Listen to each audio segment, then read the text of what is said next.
We don't have semester scheme. We have 4 quarters. Each quarter we deliver 3 sprints. So this is like a global pattern, right? Our management vision itself is we want to create more job creators than that of the job seekers. Total number of faculty as of now, we have 48 faculty members, out of which 44 faculties or practitioners whom we have, they are all doctorate holders. And another unique feature we have in this university, I don't think so any university we have like that. Yeah. We have very strong academic advisory board. And in the sense, of course, how different we are from other universities, right? Also, a new age university, our pedagogy is different, our learning experience is different, and we don't like to produce students in mass to the society. We would like to produce to the quality engineers to society, where there will be an asset to this. I would like to say one thing, that we are completely unique in terms of our pedagogy. Yeah. So there is experiential learning, project-based learning, activity-based learning, and what you call as field-based learning.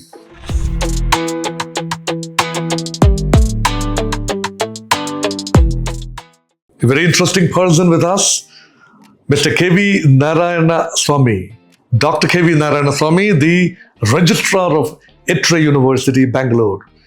Atria as a concept we have been hearing for almost a quarter century. And as an institute, Atria has been performing admirably.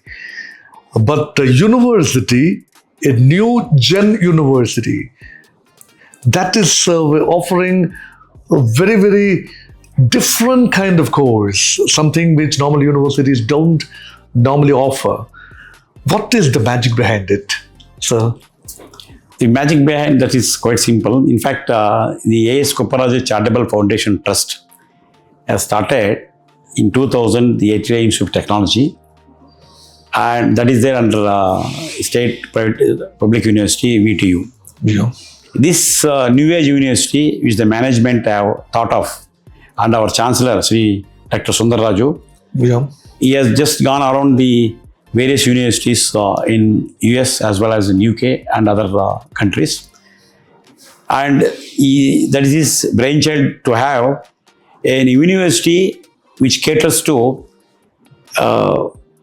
experiential learning, Yeah. project-based learning, field-based learning, and activity-based learning kind of education. We thought of to start this way back in 2021. So that means you need to churn out the students who can be absorbed into industries straight away from the university. Exactly. Based on a larger, wider, real field experience You are that right. you offer. You are right.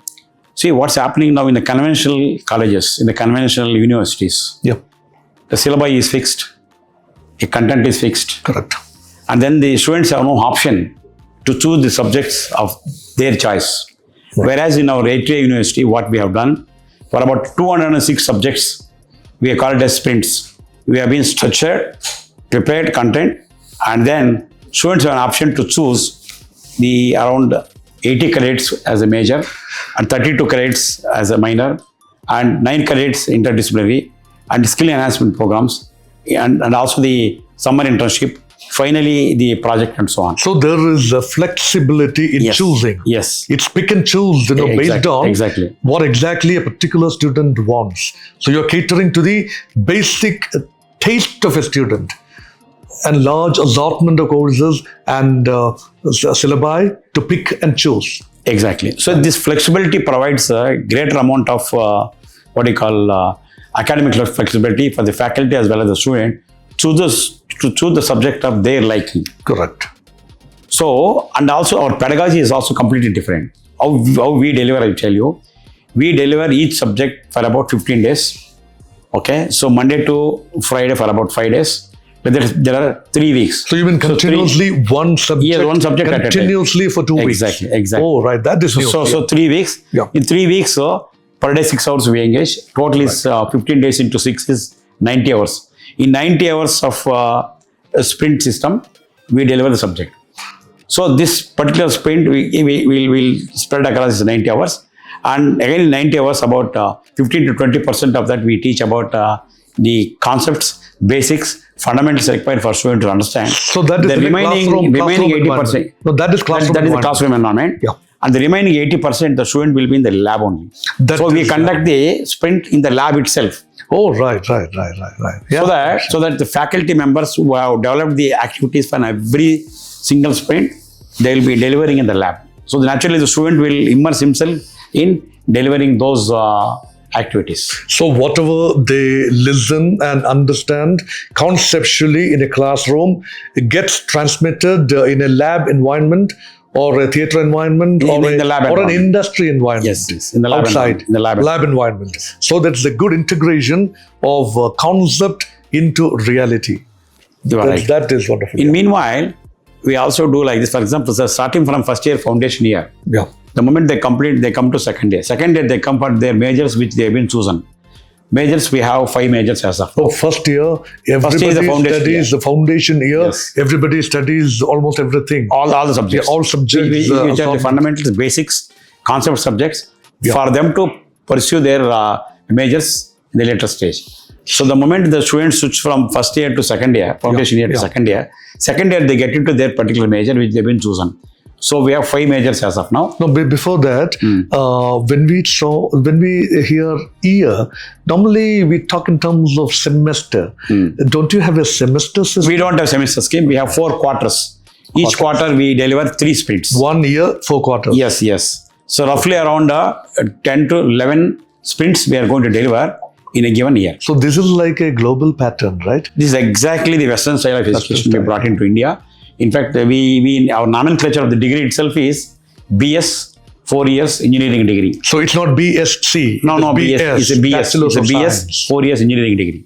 4 year call it engineering BS. degree. You don't call it engineering, but it's basically engineering. No, we call it engineering. You call it engineering. We call it engineering, BS, 4 years engineering degree in digital transformation and energy, E-mobility, sciences, energy e-mobility. science, yeah. And we also have a BS in life sciences. Yeah, life science. We have is BS in non-engineering. sustainable entrepreneurship as well. Yeah, sustainable entrepreneurship and life sciences can be non-engineering courses. Exactly. So there are altogether 5 different unique programs. Unique programs which are emerging technologies we will be delivering. Emerging to the students. technologies. Exactly. So this is the post-COVID dictum, right? Post-COVID practice. Actually, if you look at the what is the employability scenario across the country as per the NASCOM report, there are 76% of engineering graduates are not employable today. Employability Not is very low, yes. right? There are about 20 lakh engineers pass out from various universities across India, starting from Jammu Kashmir to Kanyakumari, Correct. out of which only 15.2 lakh engineers are not employable. The remaining 4.8 lakh engineers only are getting employability. The reason being is very simple. Students doesn't have required hands-on experience, required skill sets in them.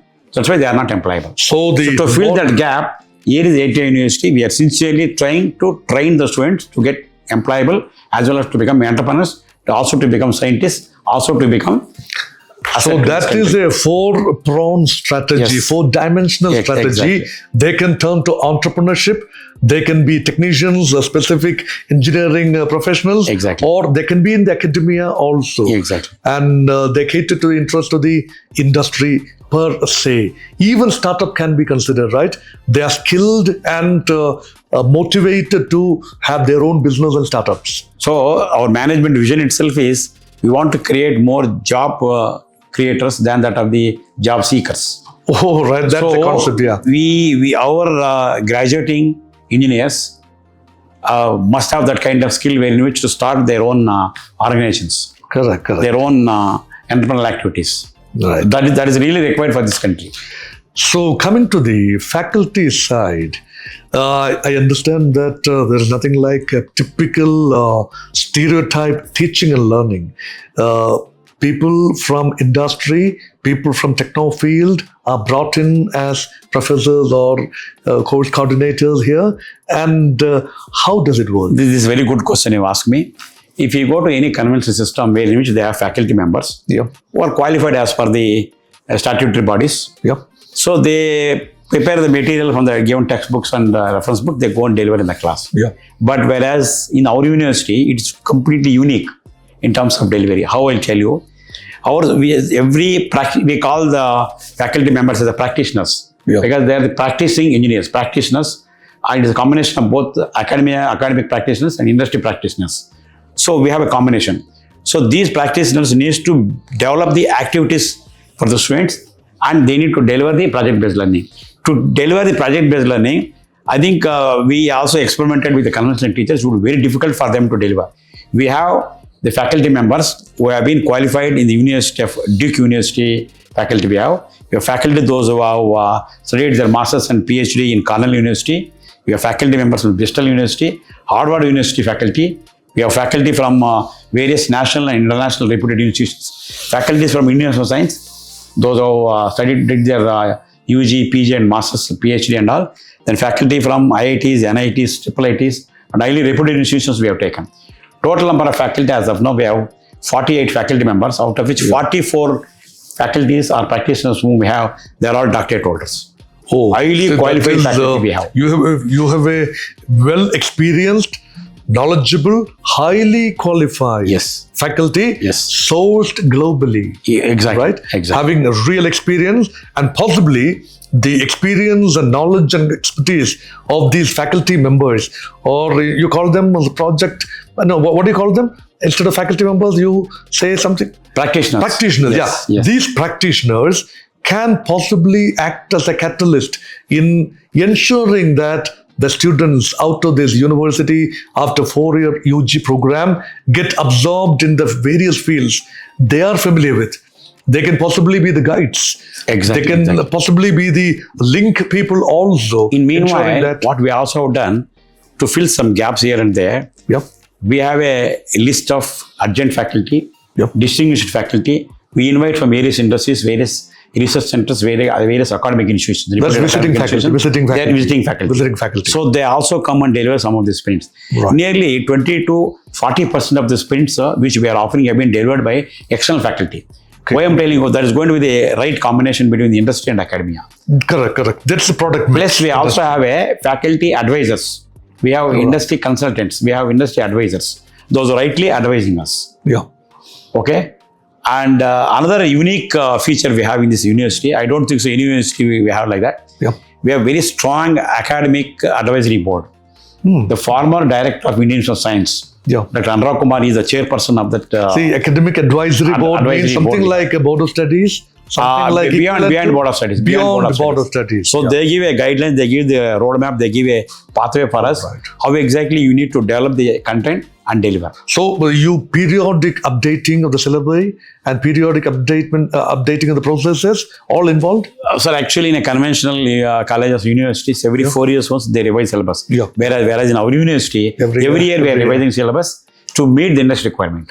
So changing times, you are equipped. Yeah, You're exactly. equipped. As exactly. and when times change, you're never outdated. Yes. The students out of this Atria University are state of the art, never ever outdated. Now they are on par with the emerging technology. They are on par with the real-time problem So solvers. you are building future in this institution. Exactly. You We are- want to create the what you call as critical thinkers, problem solvers for the industry. So, coming to the student perspective, see, students wanting to join Atria University for any of these courses offered, 5 courses, different dimensions. It's interesting to note what exactly can they expect. What kind of exposure beyond the university that they can expect in terms of industry experience outside the university? Do you help them find something like an internship elsewhere, or do they have to go hunt for finding it? No, I'll tell you one thing. Yeah, the moment student completes the first year, Yep, the moment he enters to second year, that is their major. correct. So by that time, student would have already completed about say around 50 credits Credits. by that time. So during the second year, we send 3 months to the industry for a student to do internship. That is mandatory. We have mandatory for all. Yes, all mandatory for all. Mandatory Because for all. whatever they've been practicing here in their domain of expertise, Right. they need to do a project there in the industry. Okay. The moment they do the project there, they get the enormous amount of experience as well as the industry environment. They'll understand how to solve a problem. Similarly, in the third year also, we will send 3 months for the industry. In final year, we are going to send 6 months. Out of 4 years of their entire undergraduate program, one full year almost they spent in the industry. Outside. So that has given us a very strong hold to the student, where large number of our friends are placed in their respective industries only, wherever they have been doing the internships. There are about 42 students were there in the first batch, 21 to 25 graduating batch, wherein which all 40 students have got placed due to our So your placement internships. record is impeccable. Yes. As of now, the first batch is out, Yes. and almost everybody is absorbed Yes. in major industry Yes. all over the country, Yes. maybe abroad. So that is the. So that means forward integration from education into career without any hassle. They straight away the experience that they learn, that they get from the university through classroom teaching, lab knowledge, and also industry exposure comes in handy in a smooth transformation from education to career. So that is good. Another thing I would like to tell you, another unique feature is that we have an understanding with about 15 to 20 foreign universities in US as well as the Europe and Australia. You have signed MOU? We have signed MOU for about 20 plus universities. Yeah. So, but about 5 to 6 students of our first batch students have opted in those universities. They have got already seats to do their masters.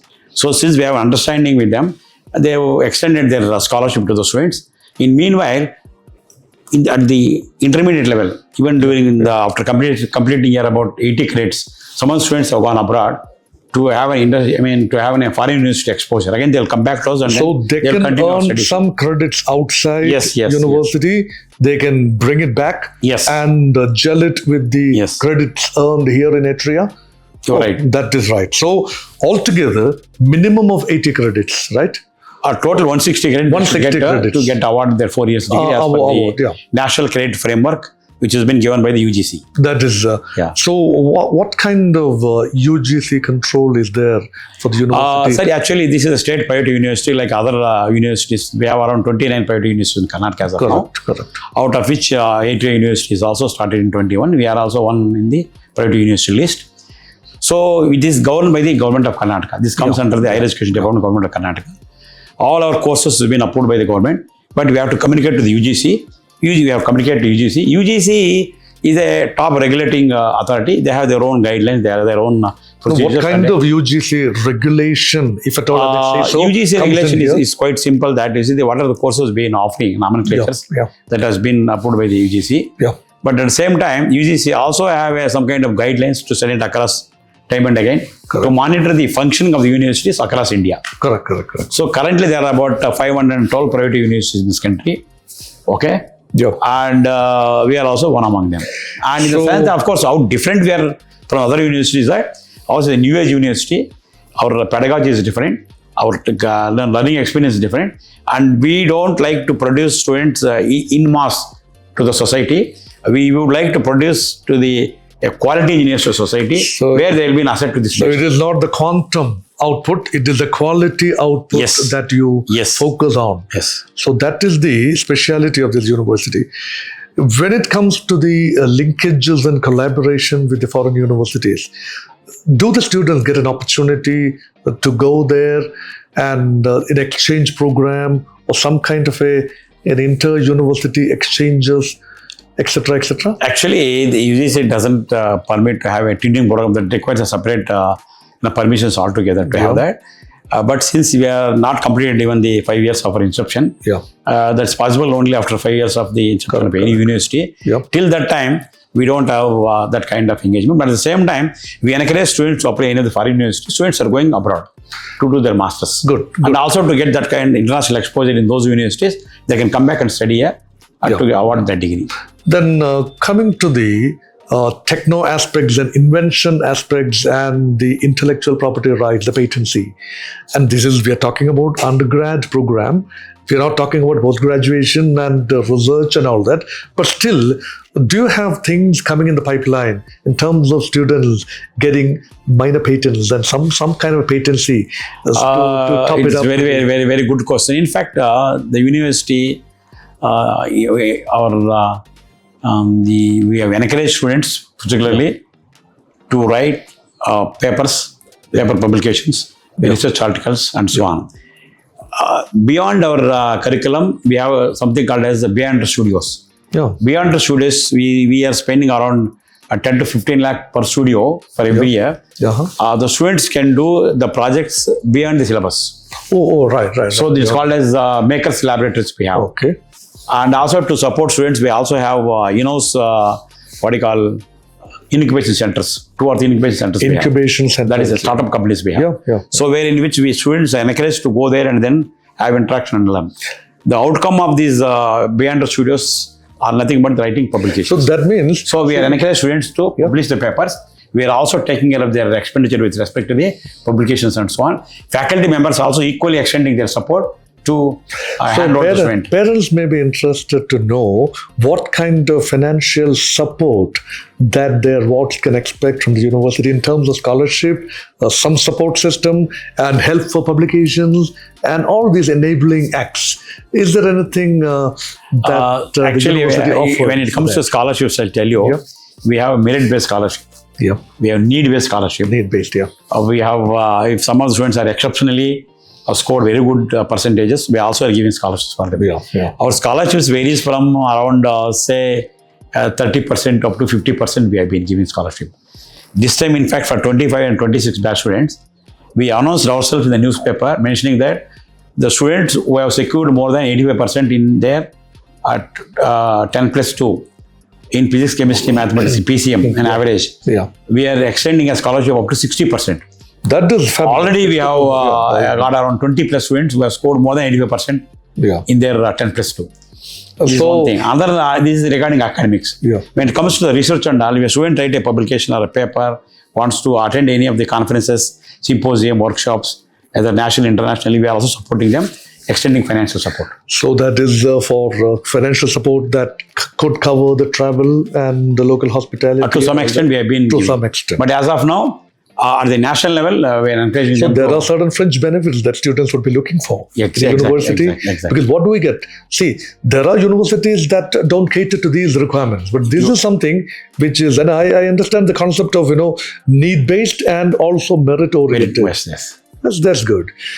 And before we wind up, we would ideally want to know in what way this university is unique among the private universities, the new age universities, the post-COVID age universities.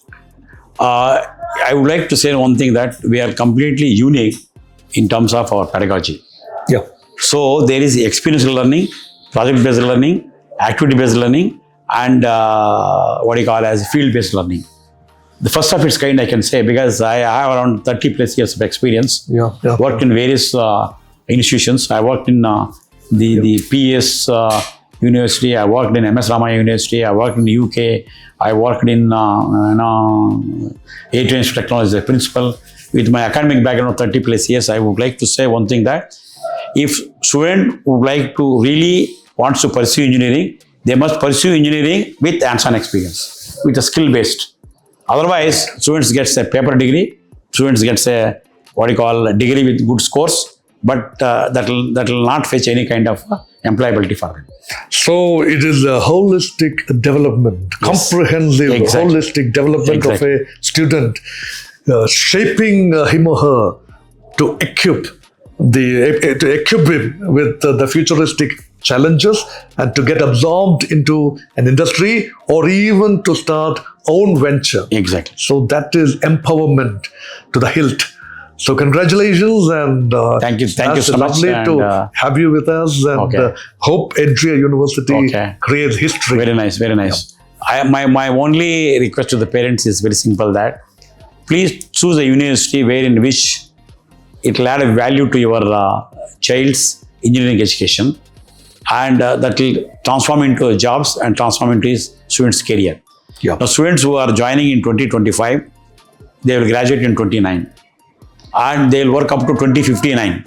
So what kind of technology is required, what kind of emerging areas in which your child needs to pick up the skills required, I think you need to rightly take a right call and put your children in the right university. So Atria University is only university in this country, I can say, that was imparting the project-based learning education to the student community. Thank you so much. Good, unique, something unique about Atria University, and hope this university is going to test the times and challenging times and come up kudos. Thank you very much.